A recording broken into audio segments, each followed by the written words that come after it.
Vai, jogando água então. Isso, calma aí. Vai lá. Agora junta. Joga água agora. Deixa eu chegar mais perto, peraí.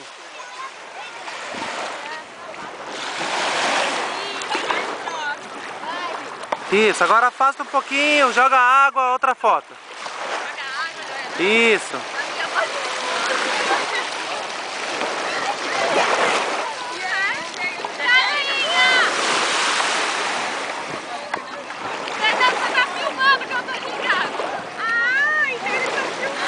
Não, joga, junta aí, é foto.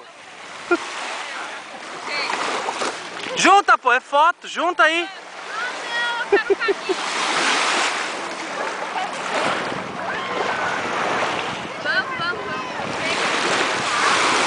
Pô, junta é foto, ô, tá tirando, mano.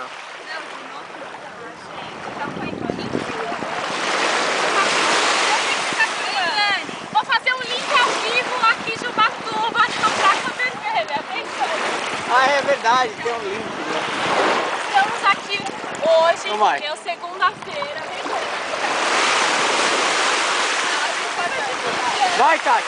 É que a família precisa ganhar dinheiro. Tati, vai, tá gravando. Estamos aqui em Ubatuba, exatamente na Praia Vermelha, curtindo Carnaval 2009. Aqui nós temos as meninas curtindo uma praia, por favor, vamos brincar. A gente gosta de brincar. Elas gostam de brincar na água. A Daniele. Temos aqui a Daniele, por favor, foco na Daniele.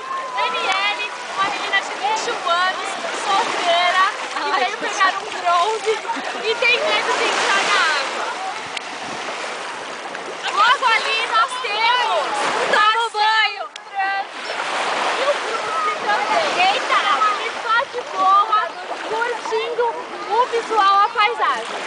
Chega, né? Bom, gente, esse é o nosso carnaval no Ubatuba 2009.